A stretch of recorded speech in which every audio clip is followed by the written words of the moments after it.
अब हम इंटीग्रेशन को कंसीडर करेंगे as the limit of the sequence of sums. Yes, तो अभी हम बात करेंगे राइमन सम की। ओके, सो अभी हम इंटीग्रेशन को as a limit of sums पढ़ेंगे। Okay, so let's begin this. तो अगर हम हमारे function y is equal to F of X लेंगे from a to b where a is equal to X not and here n is equal to 4, ठीक है। तो हमारे पास टोटल 5 नंबर ऑफ पॉइंट्स हैं, x not, x1, x2, x3 और x4, ठीक है। पहले तो हम एलपीएफ और यूपीएफ की मदद से हमारे इंटीग्रेशन को निकाल लेते थे, लेकिन अभी अपग्रेड हो गए हैं। अभी हम यहाँ और यहाँ इस इंटरवल डेल x1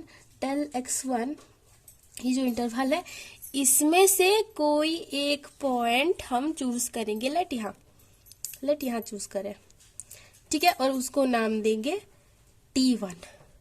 और वैसे ही इस यहाँ से लेकर यहाँ तक ये इंटरवल में हम वैसे ही एक ऐसा T2 पॉइंट चूज करेंगे, ठीक है। लेट वो पॉइंट है यहाँ T2।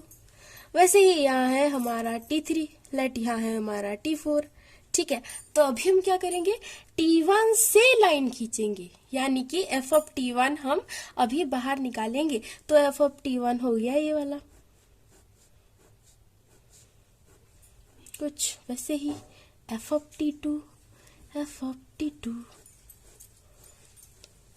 f ऑफ T3, ऐसे f ऑफ T4,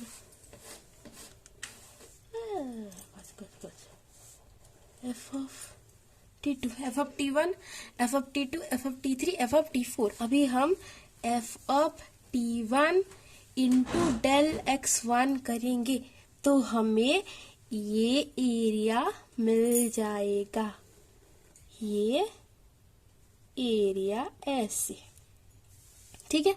ये रेक्टेंगल का एरिया हमें मिल जाएगा।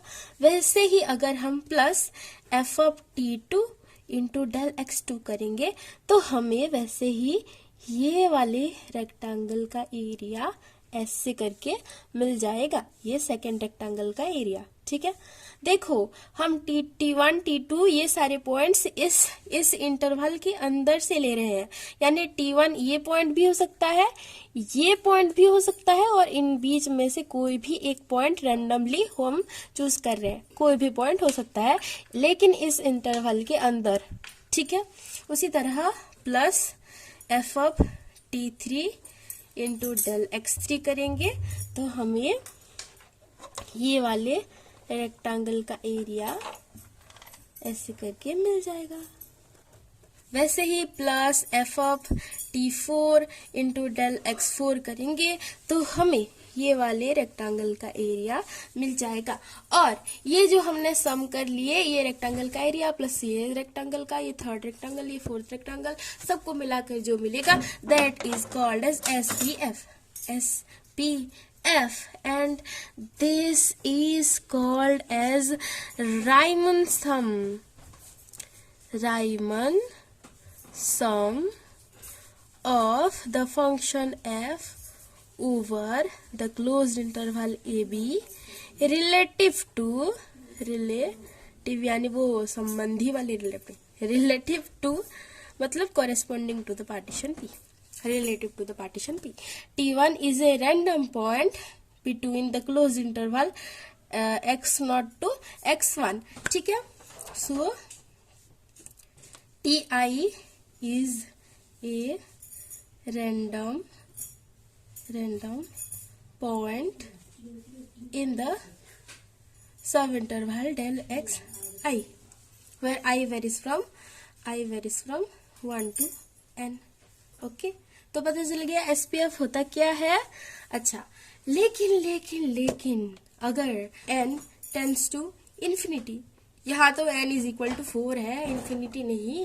लेकिन जब हम इनफाइनाइट नंबर ऑफ पॉइंट्स लेंगे a और b के बीच में, यानी कि बहुत ही सारे हमको ऐसे वाले रेक्टेंगल मिल जाएंगे और सारे रेक्टेंगल का एरिया मिलाकर जो हमें SPF मिलेगा, जो हमें रायमंड सम मिलेगा, that is equal to the integration of the function f from a to b, and that's what we need. Okay, so if when we take infinite number of points between a and b, including a and b, then we can consider that the mesh or norm of the partition p tends to 0. When n tends to infinity, mesh or norm of the partition p tends to 0. देखो कैसे है, देखो अगर एक line है, ठीक है, ये है a और ये है b, लेट ठीक है, तो ये a है, ये b है। अगर हम बस दो मतलब एक ही पॉइंट कंसिडर करें तो कितना भाग हो गया, ये और ये। लेट ये है हमारा मेश या फिर नॉर्म ऑफ द पार्टीशन, ठीक है। अगर हम और एक पॉइंट ले जाएंगे यहाँ, तो यही रहेगा, लेकिन यहाँ ले गए तो लेट ये है, ठीक है, लेकिन और एक पॉइंट तो ये हो गया लेट, ठीक है। लेकिन हम ऐसे करके इनफाइनाइट पॉइंट्स ले लेंगे, इनफाइनाइट पॉइंट्स, तो हमारा जो सबसे बड़ा लेंथ है, सबसे बड़ा सब इंटरवल का लेंथ है, सबसे बड़ा लेंथ जो सब इंटरवल का है, that will tends to 0, not equal to 0, no not equal to 0, but tends to 0 के आसपास होगा वो। When our mu of p tends to 0 and tends to infinity, we can conclude this that SPF converges to the area under this curve, ठीक है। When mu of p tends to 0, SPF, the Riemann sum, tends to the area under this curve f of x equal to y equal to f of x, ठीक है। If a is equal to integration of the function f of x with respect to x from a to b, ठीक है। तो हम ये conclude कर सकते हैं कि SPF converges to a when mu of p tends to 0, यानी कि हम ये लिख सकते हैं कि limit mu of p tends to 0, SPF is equal to a, ठीक है। और इसको हम ये लिख सकते हैं कि if for every epsilon greater than 0 there exists a delta greater than 0 such that SPF minus a का modulus will be less than epsilon for every partition P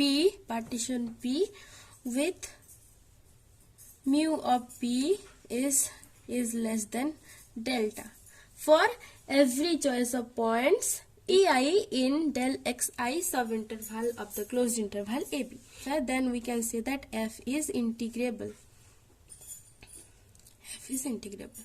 तो पहले हमने डेफिनेशन पढ़ा था डार्विक्स कंडीशन से पहले कि अगर upper integral is equal to lower integral is equal to integration of the function f of x from a to b, that is a, then we can say that f is integrable. और अभी हम ये पढ़ रहे हैं कि अगर limit mu of p tends to 0, SPF is equal to a, then we can say that f is integrable. So हमारा पहला डेफिनेशन है, definition 1 implies that our integration of the function f of x from a to b is equal to the lower integral of the function f, and this is equal to the upper integral of the function f, then we say that f is integrable. And our second definition says that the function f is said to be integrable, f को हम integrable कहेंगे, f is said to be integrable on the closed interval ab if limit SPF पता है क्या है, summation of f of ti del xi where I varies from 1 to n, ठीक है। तो limit SPF exist as mu of p tends to 0 and then limit mu of p tends to 0, SPF, limit SPF and mu of p tends to 0 is equal to the integration of the function f from a to b with respect to x. ठीक है, पहले हम ये देखते हैं कि कैसे definition 1 implies definition 2.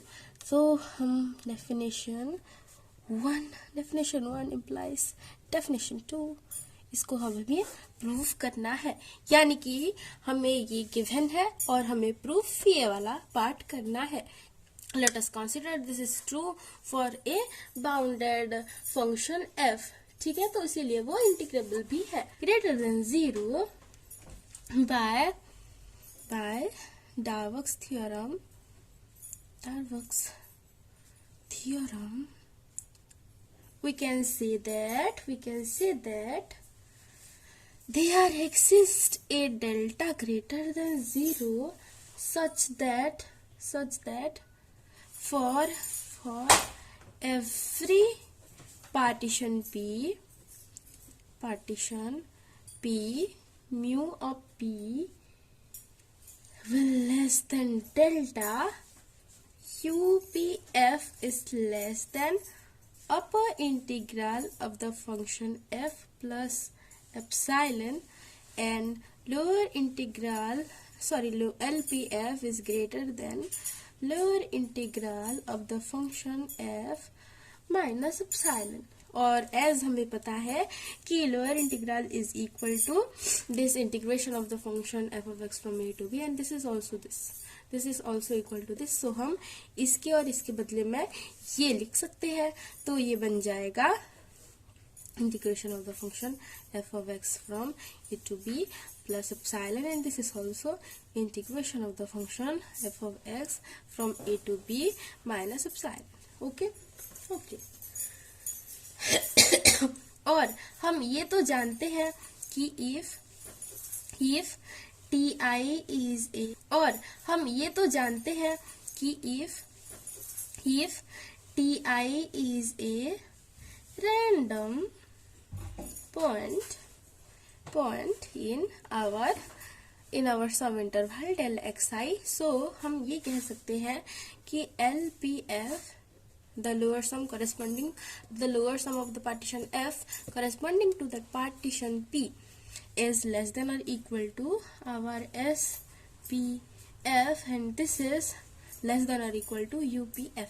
कैसे है मैंने बोल रखा है, कैसे है पता है, क्योंकि देखो ये जो हमारा TI वाला पॉइंट है, ये डेल XI सब इंटरवल में ये xi-1 भी हो सकता है और xi भी हो सकता है, और xi-1 और xi के बीच में कोई भी पॉइंट हो सकता है.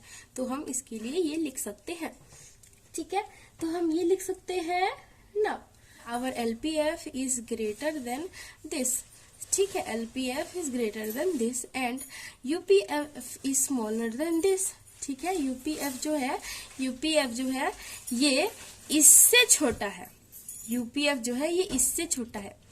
ठीक है, UPF जो है ये इससे छोटा है और ये UPF से छोटा या फिर इक्वल है. तो हम ये लिख सकते हैं कि SPF is smaller than this. हाँ, हम लिख सकते हैं. उसी तरह देखो LPF जो है, LPF बड़ा है इससे. ठीक है, तो हम LPF इज स्मॉलर देन और इक्वल टू SPF के बदले में ये लिख सकते हैं कि this is smaller than SPF. Our integration of the function f of x dx from a to b minus epsilon is less than or equal to SPF, which is less than or equal to integration of the function f of x dx plus from a to b plus epsilon. ठीक है, अभी देखो क्या ये SPF जो है ये epsilon neighbourhood of this integral of the function में प्रेजेंट है ना. मतलब ये जो SPF हमारा है it is present in the epsilon neighbourhood of the integration of the function f of x from a to b. ये हम कह सकते हैं. ठीक है, अगर इसको हम ऐसे लिख सकते हैं, इसका मतलब ये है कि SPF present in epsilon and neighborhood of integration of the function f of x dx from a to b। ठीक है, तो इसको हम ऐसे लिख सकते हैं कि S P F minus integration of the function F of x from A to B का जो मॉडुलस होगा this is less than epsilon. ठीक है, and this is equal to A हमने लिखा है, तो S P F minus A is less than का मॉडुलस जो है का modulus is less than epsilon. ठीक है, सो ये हमने प्रूफ कर लिया सेकेंड वाला डेफिनेशन।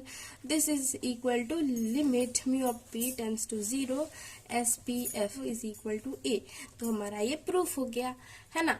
अगर आपको ये वाला पॉइंट समझ में नहीं आ रहा है तो अभी भी मैं समझा रही हूँ, आप देख लेना कि अगर का है यहाँ लिख दो, तो यहाँ है हमारा नंबर लाइन। ठीक है, और लेट यहाँ है हमारा क्या है SPF है, नहीं यहाँ है हमारा integration of the function F of x from A to b. ठीक है, और ये है a प्लस एप्सिलॉन और ये वाला पॉइंट है a माइनस एप्सिलॉन, और ये जो s है s is present in between this. तो ये हम कह सकते हैं कि ये जो हमारा SPF है it is present in epsilon neighbourhood of a। ठीक है, तो इसीलिए हम ये लिख सकते हैं कि limit SPF exist as mu of p tends to 0 and limit mu of p tends to 0 SPF is equal to a। ठीक है, so here we can say that this definition 1 implies this definition 2। ठीक है, उसी तरह हम अभी definition 2 implies this definition 1 को proof करने वाले हैं। So now we will proceed to see that definition 2 implies this definition 1 and हमें given होगा कि ये जो function f है it is integrable। तो limit f SPF exists as mu of p tends to 0 and such that limit mu of p tends to 0 SPF is equal to integration of the function f of x from a to b which is equal to a। ठीक है, a कह लेते हैं, इतना बड़ा वाला नाम कैसे हम कहेंगे। तो और हमें प्रूफ करना है कि दिस डेफिनेशन इम्प्लाइज दिस, यानी कि lower integral is equal to upper integral is equal to A. ठीक है, सो लेट्स प्रूव इट। तो पहले हमको ये प्रूफ करना है कि जो फंक्शन f है it is bounded function, it is a bounded function. तभी हम ये प्रूफ कर सकते हैं कि फंक्शन f जो है इट इज इंटीग्रेबल। सो पहले हम ये प्रूफ करने जा रहे हैं कि फंक्शन f जो है it is a bounded function. ठीक है, और हमें गिवन है कि जो हमारा फंक्शन f है, ठीक है, वो कैसा है, पार्टीशन p के corresponding limit n tends to infinity या फिर limit mu tends to 0 SPF exist and SPF minus a modulus is less than epsilon. So proof part, let's prove it। So let the function f is integrable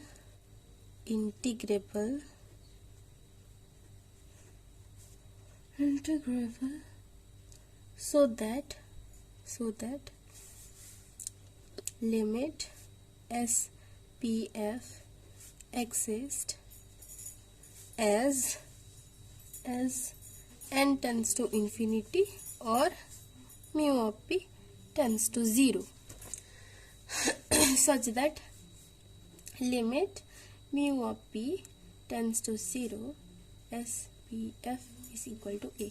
या फिर हम इसको ये भी लिख सकते हैं कि SPF minus a का modulus is less than epsilon for epsilon being a positive quantity and mu of p is less than delta।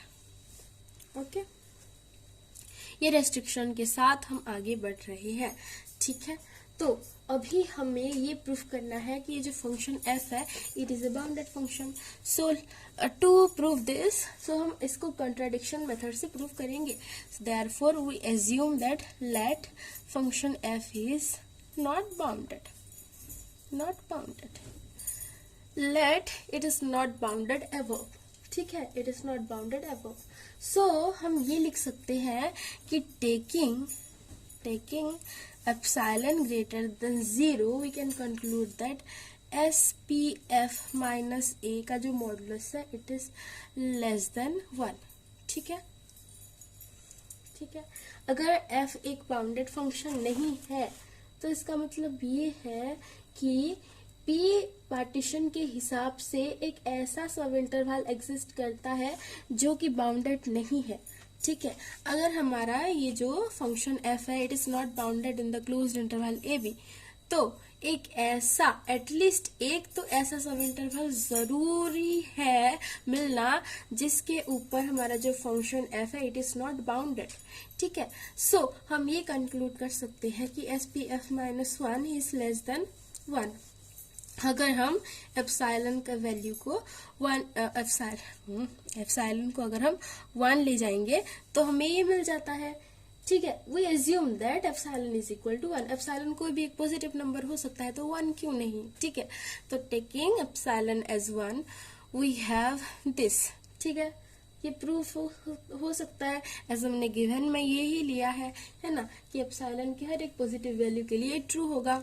Okay, as f is not bounded, as our function f is not bounded, so at least एक तो ऐसा सब interval जरूरी है मिलना जो जिसमें कि हमारा जो फंक्शन f है इट इज नॉट बाउंडेड। ठीक है, it is not bounded in, as our function f is not bounded in the closed interval AB, so a sub interval let del xm exist as our function is not bounded in this closed interval, so there exists a subinterval del xm for which our function f is not bounded in this subinterval, है ना, exist in which our function f is not bounded। ठीक है, del xm में हमारा जो function f है ये bounded नहीं है। ठीक है, तो let us take let ti is equal to xi। ठीक है, ti जो पॉइंट है x del xi सब इंटरवल के अंदर ये xi है when I is not equal to m।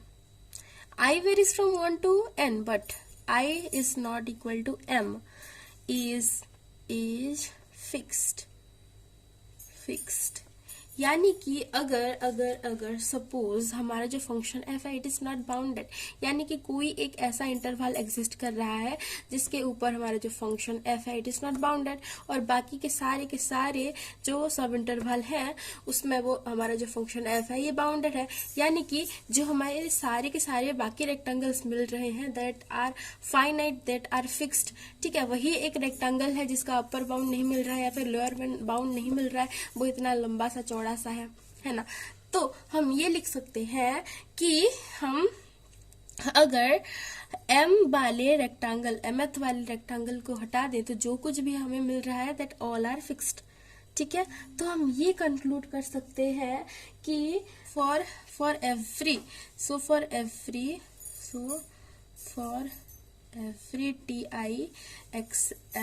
except tm we can say that it is fixed and every term of the sum of the sequence that is f ti into del xi, where I varies from 1 to n but I is not equal to m is fixed। ठीक है, ये जो term है ये fixed है but when I is not equal to m। ठीक है, क्योंकि mth वाले इंटरवल में हमारा जो फंक्शन f है ये बाउंडेड नहीं है। कैसे बाउंडेड नहीं है? मान लो ये एक हमारा सब इंटरवल है, ठीक है, ये ए है, मान लो ये बी है, ठीक है, और बस इतने वाले ये वाले जो पॉइंट्स है यहाँ यहाँ यहाँ यहाँ, ये सारे के सारे के लिए ये फिक्स्ड है। लेकिन ये जो सब इंटरवल है, ठीक है, डेल एक्स एम, ठीक है, यहाँ से लेकर यहाँ तक, ये जो फंक्शन एफ है, इट इज नॉट बाउंडेड, ठीक है।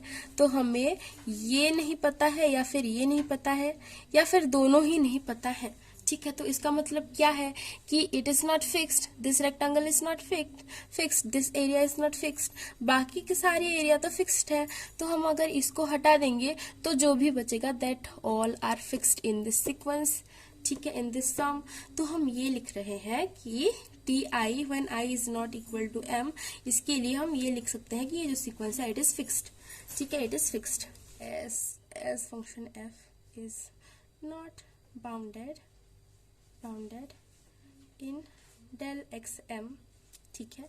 तो अगर हम ये जो सीक्वेंस है इसको ले जाएंगे when I is also equal to m, I varies from 1 to n and I is also equal to n, m, I is also equal to m, तो हम ये लिख सकते हैं कि f of ti into del xi where I varies from 1 to n, ये जो sequence है इसके साथ अगर हम f of t m into del x m मिला देंगे तो जो भी बनेगा that is this is greater than our area under this curve plus 1. Let it is not bounded above. Let ये जो हमारा फिक्स्ड सीक्वेंस है इसके साथ अगर हम ये वाले टर्म को ये वाले एरिया को मिला देंगे तो इट इज नॉट फिक्स्ड। तो अगर ये फिक्स्ड नहीं है, अगर ये बाउंडेड नहीं है, तो ये हम लिख सकते हैं कि it is greater than, it is not bounded above, this is greater than area under this curve plus 1, ये हम लिख सकते हैं as this is equal to SPF and SPF modulus is greater than A plus 1 and SPF minus A का modulus is greater than 1, ठीक है। लेकिन हमने एज्यूम किया है कि SPF माइनस ए का मॉडुलस इज लेस देन 1, लेकिन हमें मिल रहा है SPF माइनस ए का मॉडुलस इज ग्रेटर देन 1, लेकिन ये तो पॉसिबल नहीं हो सकता है ना। And hence our function f is bounded on the sub interval a b, on the closed interval a b, ठीक है। हमारा जो फंक्शन f है it is bounded on the closed interval a b as we have arrived at this contradiction, as this sequence is not fixed when I is also equal to m, ठीक है, इतना तो fixed है when I is not equal to m, लेकिन as our function f is not bounded in del x m, so अगर हम वो वाले एरिया को भी इसमें ऐड कर दें, वो वाले टर्म को भी, जो टर्म जो जिसके लिए हमारा जो फंक्शन f है it is not bounded, it is also not bounded above, तो उसको हम ऐड कर देंगे तो वो इतना बड़ा वाला टर्म मिल जाएगा कि वो एक छोटा सा फिक्स्ड टर्म, फिक्स्ड इंटीजर से भी बहुत ज्यादा बड़ा होगा, क्योंकि हमने ये एज्यूम किया है कि f इज नॉट बाउंडेड। लेकिन ये तो हमने जो एज्यूमशन पहले ही लिया था इसको गलत प्रूफ कर रहा है, गलत साबित कर रहा है, लेकिन ये तो मुमकिन ही नहीं है। दे आर फोर आवर जो एज्यूमशन हमने लिया है that is wrong, that f is not bounded, it is bounded, f is a bounded function on the closed interval a b, ठीक है। अगर f is a bounded function तो इसका lower bound और अपर बाउंड भी exist करेगा, है ना, यानी कि इन्फिमम और सुप्रीमम भी एग्जिस्ट करेंगे इस SPF वाले सीक्वेंस का। SPF is greater than or equal to a plus half epsilon, for epsilon being a positive quantity, and this is greater than or equal to a minus half epsilon, as epsilon कोई भी एक positive quantity है और a एक fixed number है, तो हम SPF को ये लिख सकते हैं कि SPF इज फिक्स्ड, ठीक है, as f is bounded in the closed interval a b, की जो as and SPF is smaller than or equal to UPF and SPF is greater than or equal to LPF, ठीक है। and let late epsilon एक ऐसा quantity है for which A minus half epsilon is less than और equal to L P F, ठीक है, and this is less than और equal to U P F, and this is less than और equal to A plus half epsilon. तो इसको हम ऐसे लिख सकते हैं कि U P F minus L P F is less than A plus half epsilon minus A plus half epsilon.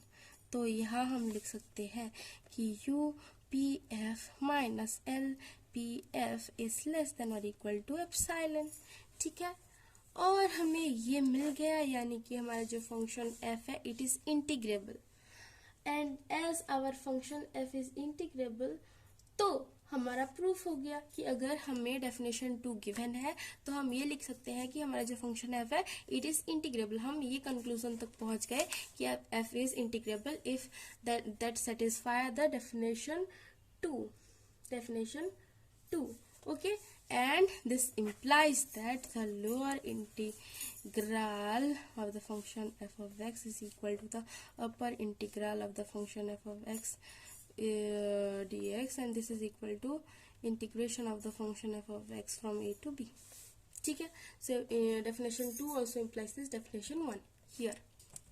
Epsilon एक ऐसा नंबर है for which this is true. अगर ये वाला हो गया, एप्सिलॉन एक ऐसा नंबर है जिसके लिए ये ट्रू है, तो हम इसकी मदद से यहाँ तक पहुँच सकते हैं और पहुँच भी गए और हमारा अभी थ्योरम प्रूव हो गया।